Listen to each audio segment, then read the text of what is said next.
Bonjour, j'espère que vous allez bien depuis notre dernière rencontre. Aujourd'hui, on continue sur les commandements de Dieu. On va voir le deuxième commandement qui nous dit dans Exode chapitre 20 à partir du verset 4 au verset 6. Alors, il est écrit, tu ne feras pas d'image taillée, ni de représentation quelconque des choses qui sont en haut dans les cieux, qui sont en bas sur la terre et qui sont dans les eaux plus bas que terre.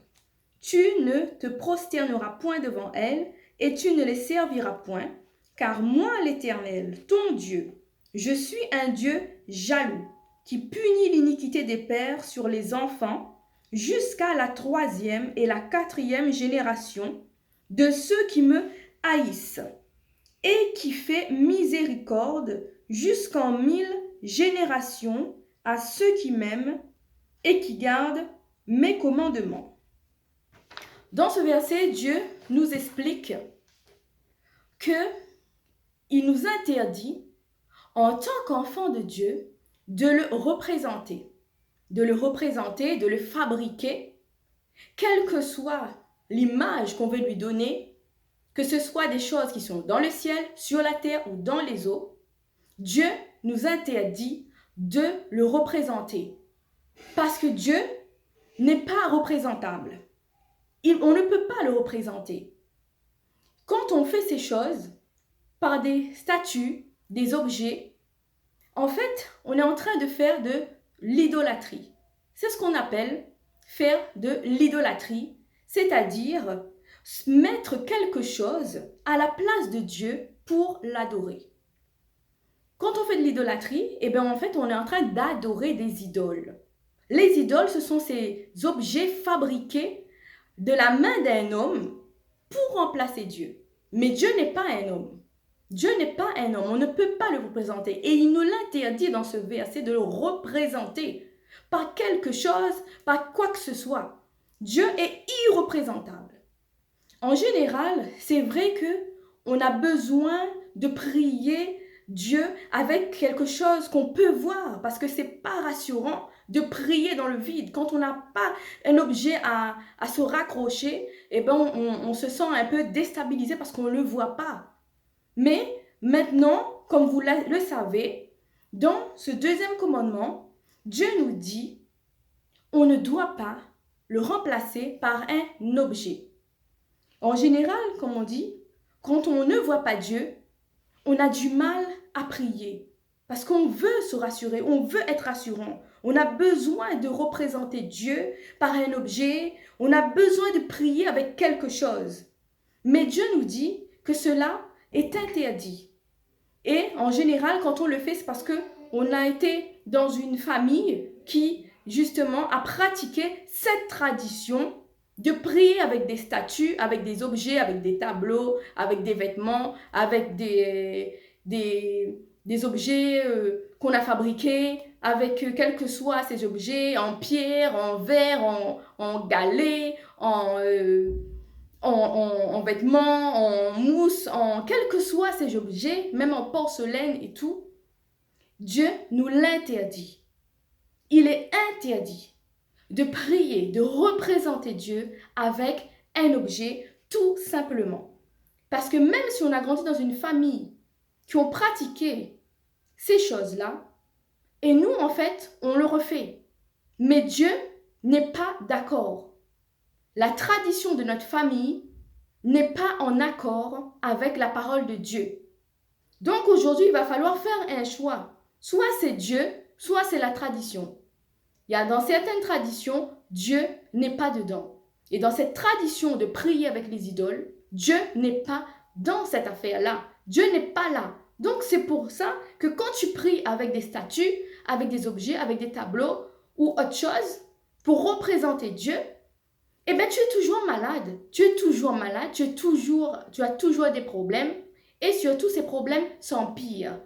Et tu dis que Dieu n'est pas là, Dieu ne fait rien. Mais Dieu ne peut pas être dans quelque chose que lui-même il a interdit. Donc en général, il faut comprendre que cette tradition des idoles, des statues, cela ne vient pas de Dieu. Dieu, lui, te dit de lui faire confiance, même si tu ne le vois pas, même si tu n'arrives pas à l'imaginer. Fais confiance à Dieu, mais ne le remplace pas par un objet. En général, aussi, vous avez des problèmes parce que vous avez du mal à vous détacher de la tradition que nous avons héritée aussi de nos parents, de nos ancêtres. Mais cela ne veut pas dire que Dieu est en accord avec la tradition qu'on a héritée de nos ancêtres. Quand vous priez avec Dieu, qu'est-ce qui se passe?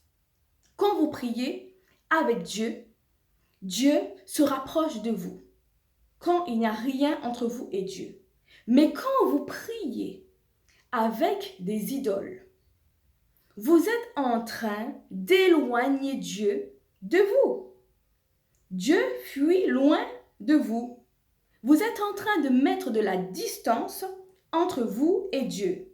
Dieu s'éloigne de vous car vous êtes en train de faire une pratique interdite. Et Dieu ne peut pas rester là où on fait des choses que lui-même a interdit. Et qu'est-ce qui se passe pour Dieu quand on prie avec des statues? On croit bien faire, mais quand on prie avec des statues, qu'est-ce que Dieu, lui, il dit dans sa parole? Quand on prie avec des statues, il dit qu'on est en train de le haïr. C'est de la haine que Dieu ressent quand tu pries avec une statue, avec un tableau, avec un objet pour le représenter. Le mot est fort, c'est de la haine. La haine, c'est ce sentiment extrême de rejet, de dégoût, de mépris. À chaque fois que tu pries avec une statue, un objet pour représenter Dieu, tu es en train de haïr ton Dieu. Donc Dieu ne peut pas t'aider parce que tu es en train de le haïr. Et c'est lui qui le dit dans la Bible. C'est lui qui le dit. De la haine, c'est ce sentiment vraiment qui est repoussant pour Dieu. Donc à chaque fois que tu te mets en prière avec une statue, tu es en train de susciter de la haine. De la haine avec le cœur de Dieu pour toi. Parce que Dieu le dit, quand tu le fais, tu es en train de le haïr. Tu es en train de le haïr. Et Dieu te dit, comment est-ce que tu peux me représenter? Parce que moi, je suis Dieu, je suis l'Éternel, je suis l'alpha et l'oméga, je suis le commencement et la fin.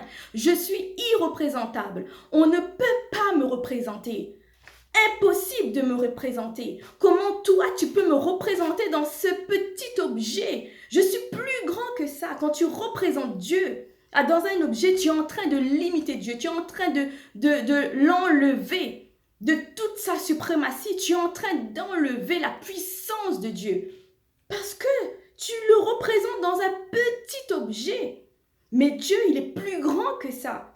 C'est une honte. C'est du mépris quand on est en train de représenter Dieu dans un tout petit objet. Impossible de représenter Dieu. Il est irreprésentable. C'est ce que Dieu nous dit. Et Dieu te dit aussi, comment est-ce que tu peux me comparer à quelque chose qui est dans le ciel? Comme un oiseau ou des anges. Les anges, ce n'est pas Dieu. Tu ne peux pas prier avec une statue d'ange et dire que c'est Dieu. Le Dieu même le dit, ne me représente pas. Même s'il y a des choses dans le ciel, je ne suis pas cette chose-là. Et comment est-ce qu'on peut représenter Dieu par quelque chose qui est sur la terre? Il n'est pas sur la terre. Dieu n'est pas sur la terre. Il est même dans le ciel. Il est plus haut que le ciel. Il est dans les cieux. On ne peut pas. C'est interdit. Et en plus, comment est-ce qu'on peut représenter Dieu par un poisson, par ce qui est dans la mer, un poisson, tous ces animaux marins? Dieu ne peut pas être comparé à un animal. Dieu est irreprésentable. Et la conséquence de cette pratique, quand on croit bien faire, bien sûr, parce qu'on ne le fait pas parce qu'on n'aime pas Dieu, on le fait justement parce qu'on aime Dieu. Mais quand on le fait, on est en train de haïr Dieu. Donc, la conséquence de cette pratique, Dieu le dit, c'est que il va punir l'iniquité des pères sur les 4 générations qui suivent. Cela veut dire que quand toi, tu pries des idoles, tu pries avec des objets, tu représentes Dieu par des statues, qu'est-ce qui se passe pour les 4 générations qui viennent après toi? Ces 4 générations seront privées de la miséricorde de Dieu. Et si par exemple, c'est tes ancêtres ou tes parents qui ont prié avec des idoles, c'est toi qui seras la première génération et ensuite ce sera 3 générations après toi qui vont être privés de la miséricorde de Dieu. Cela veut dire que quand tu vas prier Dieu, parce que tes parents ont prié des idoles, toi, tu ne vas pas bénéficier de la miséricorde de Dieu. Et si toi-même tu pries avec des idoles, tes enfants, quand ils vont venir devant Dieu, ils vont justement être rejetés de la miséricorde de Dieu. Et aujourd'hui, la plupart de vous, vous avez des problèmes parce que vous êtes en train de payer la facture de vos ancêtres, la facture de vos parents qui ont prié avec des idoles, qui ont fait des pratiques, des choses interdites par Dieu. Et toi, aujourd'hui, tu pries, mais tu ne comprends pas pourquoi Dieu ne vient pas à ton secours. Mais Dieu ne peut pas venir à ton secours si toi-même tu fais partie de ces 4 générations qui étaient privées de la miséricorde de Dieu. Dieu ne peut pas revenir sur sa parole. Il a donné une parole. C'est à nous de l'obéir. Et quand on désobéit, eh bien, on n'a que des malédictions. Mais ce n'est pas fini. Il y a un moyen de revenir. Il y a un moyen justement d'avoir la bénédiction de Dieu. C'est de donner sa vie à Jésus-Christ. C'est d'accepter Dieu, de lire la Bible, de devenir enfant de Dieu et de prier jusqu'à ce que Dieu justement nous donne la bénédiction et nous enlève de ces 4 générations qui ont été maudites parce que nos ancêtres, nos parents ont fait des pratiques ou peut-être que nous-mêmes on a fait des pratiques et c'est pour ça aussi que nous aussi on est prisonniers des problèmes, des malédictions parce que c'est ce que Dieu a dit, c'est les conséquences qui arrivent quand on n'obéit pas. Et nous, aujourd'hui, eh ben, si on a eu des parents qui ont pratiqué ces choses, eh ben, c'est tout à fait normal que nous, on est privés de la miséricorde de Dieu. Et si toi, tu as des problèmes, peut-être que toi-même, tu ne l'as pas fait, mais que tes parents ont pratiqué justement ces choses que Dieu a interdites. Et aujourd'hui, tu es en train de payer la facture qui est très, très salée. Et malheureusement, c'est comme ça parce que Dieu ne peut pas revenir sur sa parole. Le seul moyen, c'est de donner sa vie à Dieu, comme il est écrit dans la Bible. C'est pour cela que Dieu a envoyé Jésus-Christ pour nous sauver, pour nous délivrer de ces générations qui ont été maudites. Donc, en fait, j'espère que vous avez bien compris ce verset, parce que 80%, même 90% de vos problèmes viennent justement de ce deuxième verset que vos parents, de ce deuxième commandement, que vos parents n'ont pas accepté. Le deuxième commandement, c'est un commandement qui va déterminer non seulement ton avenir, mais aussi l'avenir des 4 générations qui vont venir après toi, tes enfants, tes petits-enfants, tes arrière-petits-enfants. Et Dieu le dit, si tu obéis à mon commandement qui dit que tu ne dois pas prier avec des statues, avec des idoles, qu'est-ce qui se passe pour ces personnes qui ne prient pas avec les idoles? Eh bien, ces personnes seront bénies. Ces personnes auront la miséricorde de Dieu jusqu'à 1000 générations. Cela veut dire que quand toi, tu ne pries pas avec des idoles, quand tu as accepté de suivre ce deuxième commandement, les générations après toi, 1000 générations après toi, seront bénies. Ces générations auront la miséricorde de Dieu dans leur vie. Donc, j'espère qu'au moins cette explication vous aidera et que cela vous permettra de mieux comprendre dans quelle situation vous êtes, dans quel lien générationnel est-ce que vous vous trouvez à ce moment-là. Et donc, comme Dieu le dit, il n'y a qu'un seul moyen. Il n'est jamais trop tard de sortir de là. Il faut accepter Jésus, accepter Dieu, accepter la parole de Dieu telle que Dieu l'a fait. Pas selon notre famille, pas selon la tradition de nos ancêtres, mais selon la tradition que Dieu a mis dans la Bible. Parce que toutes les traditions que nos familles nous ont données n'est pas justement compatible avec la parole de Dieu. La plupart des traditions qu'on a héritées de nos parents, de nos familles, c'est des traditions qui nous éloignent de Dieu. C'est des traditions qui nous éloignent de Dieu. Donc, si aujourd'hui vous avez des problèmes, la plupart d'entre vous, c'est à cause de la non-obéissance de ce commandement de vos parents, de vos ancêtres, et vous êtes en train de payer la facture. Donc, il faut oser. C'est vrai, c'est pas facile, mais il faut oser se débarrasser de ces idoles.